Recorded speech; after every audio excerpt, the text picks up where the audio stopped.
आप सभी को स्वागत है। आप देख रहे खबर समय जगत और मैं आपके साथ जय वाजपेयी। जिले के दिलदार नगर में पूर्व नौसेना अधिकारी सीताराम गुप्ता ने नगर पंचायत अध्यक्ष और उनके समर्थकों पर जानलेवा हमले के आरोप लगाए हैं। सोमवार को पूर्व सैनिक कल्याण एवं विकास समिति और शौर्य सैनिक संगठन से जुड़े दर्जनों पूर्व सैनिक जिला मुख्यालय पहुंचे। उन्होंने पुलिस अधीक्षक से मुलाकात कर प्रार्थना पत्र सौंपा और मामले में कड़ी कार्रवाई की मांग की। वहीं पूर्व नौसेना अधिकारी सीताराम गुप्ता, जो कारगिल युद्ध समेत 9 युद्धों में अपने योगदान के लिए सम्मानित है, उन्होंने बताया कि वह नगर पंचायत दिलदार नगर के अध्यक्ष पद के लिए प्रत्याशी रह चुके और लंबे समय से क्षेत्र में हुए भ्रष्टाचार के खिलाफ आवाज उठाते रहे। उन्होंने आरोप लगाया कि इसी वजह से नगर पंचायत अध्यक्ष और उनके समर्थकों ने उन्हें जान से मारने की धमकी दी। 25 नवंबर को उन पर कथित रूप से जानलेवा हमला हुआ, जिसमें उन्हें गंभीर चोटें आई। घटना के बाद दिलदार नगर थाने में FIR दर्ज की गई। सीताराम गुप्ता, मैं सीताराम गुप्ता पूर्व नौसेना अधिकारी हूँ। मैं कारगिल युद्ध, श्रीलंका युद्ध सहित 9 युद्धों के मेडलों से पुरस्कृत हूँ। मैं दिलदार नगर का हूँ और रिटायरमेंट के बाद मैं समाज सेवा में कार्यरत हूँ। मैंने निर्दल प्रत्याशी के रूप में 2023 में जो चुनाव हुआ था नगर पंचायत अध्यक्ष का, उसका चुनाव भी लड़ा और अब नगर में लोगों की सेवा करने के उद्देश्य से काम कर रहा हूँ। नगर पंचायत के जो अध्यक्ष हैं श्री अविनाश जायसवाल, अब वो नगर के अध्यक्ष के काम कम, भू माफिया का काम ज़्यादा कर रहे हैं, जितना भी है भ्रष्टाचार कर रहे हैं। और मैं जनता की अपेक्षाओं पर उतरने के लिए मैं उनका जो भी गलत काम है उसका विरोध कर रहा हूँ, जनता के साथ खड़ा हूँ। और मुझे उसी को रोकने के लिए अभी 6 सितंबर को भी SP साहब भी वहाँ थे। मैंने एक हैंडपंप पे 1,22,765 रुपये का भुगतान फर्जी किया गया था। सभी ऊपर से नीचे सब मिले हुए हैं, उसमें कोई कार्रवाई नहीं हुई। लेकिन मैं संवैधानिक प्रक्रिया का उपयोग कर रहा हूं। लेकिन चेयरमैन ने जो अपने गुंडे रखे हुए हैं श्री भगवान शाह, जिसके ऊपर 14 मुकदमे दर्ज हैं, संगीन मुकदमे हैं, 307 का मुकदमा है, जो थाना दिलदार नगर में ब्रेकिंग का है, हमला का है और गौकसी सुबल थाने में दर्ज है। इस तरह के 14 से 16 मुकदमे दर्ज हैं, जिसकी कापी मैं उपलब्ध कराऊंगा। और उसके द्वारा मुझे, जब मैं अपने जनसंपर्क में सुबह में था 9 बज के करीब 9:30 बजे के आसपास, मुझ पर अचानक रेलवे फाटक पर सार्वजनिक स्थल पर लाठी डंडों और हाथ में कुछ हथियार था लोहे का, उससे मुझे हमला किया गया। मेरे पतली में, असली में, कमर में। और ये देखिए 5 दिन के बाद भी आज अभी तक ये फटा हुआ है, अभी तक ठीक नहीं हुआ।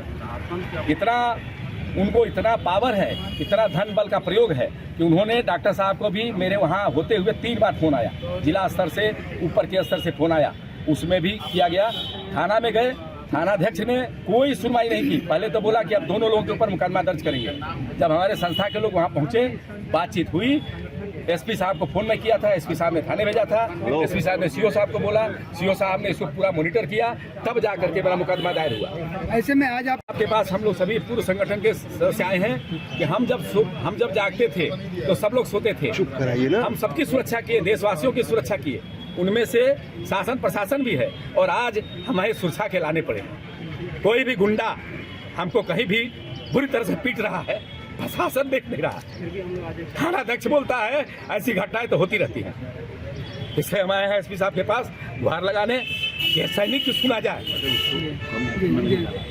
ऐसे में आपने बड़ी बड़ी लड़ाइयाँ लड़ा है और आप खुद एक चक्रव्यूह में फंसे हुए हैं। किस तरह का निर्णय लेंगे और इस लड़ाई को किस स्तर तक ले जाना चाहते हैं? हम लोग एक संवैधानिक प्रक्रिया में रहने वाले लोग हैं। हमने हर सिस्टम में विश्वास किया है, हमें अभी भी विश्वास है। इसी विश्वास के चलते हमने पुलिस अधीक्षक महोदय के पास आए हैं और हमें पूरा उम्मीद है कि हमें न्याय मिलेगा। तो क्या लगता है SP साहब ने क्या आश्वासन दिया? SP साहब ने कहा है कि आपको न्याय मिलेगा। उन्होंने तुरंत संबंधित अधिकारी को सूचना भी दिया है कि इस पे उचित कार्रवाई की जाए। तो उनकी कार्रवाई से अभी तक संतुष्ट है। ऐसे में क्या आप इस मामले में अभी जो नगर पंचायत अध्यक्ष अविनाश जायसवाल, उनके खिलाफ भी कार्रवाई की मांग कर रहे हैं? हमने उसमें मांग किया है और SP साहब ने भी बोला है कि जो मारा है उससे तो इनका कुछ लेना देना नहीं। ये जो विरोध कर रहे हैं वो तो नगर पंचायत अध्यक्ष के खिलाफ कर रहे हैं, तो उसने क्यों मारा? अगर उसको जांच कीजिए, उसका आदमी है, उनको भी उसमें मुकदमे में शामिल कीजिए। ये SP साहब ने भी हमको कहा है। हम लोग उनके आश्वासन से, कार्रवाई से अभी तक संतुष्ट हैं।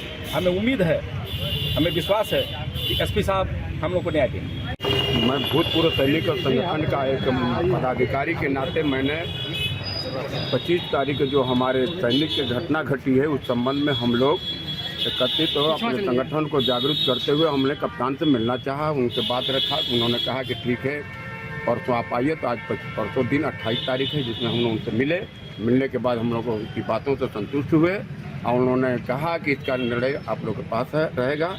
जो घटना घटी है 25 तारीख से और नगर पंचायत के संबंधित उन्होंने संघर्ष किया है, उसका रिपोर्ट उनके पास है और उसका भी जो पदाधिकारी है उसके संबंधित जो घटना घटी है उनके लेकर उससे वो गलत है, ये नहीं होना चाहिए। ऐसे में क्या आश्वासन मिला है? आश्वासन जो है हमारे कप्तान साहब से ये मिला, उन्होंने अपने संपर्क के माध्यम से सीओ तक पहुँचा इस बात को, इनको जो मारे पीटे हैं या उसमें लिप्त हैं उसके मुताबिक कार्रवाई की जाए। आप देख रहे थे गाजीपुर से राम प्रवेश रॉय की रिपोर्ट। इस तरह की खबरों को देखने के लिए सब्सक्राइब करें खबर समय जगत।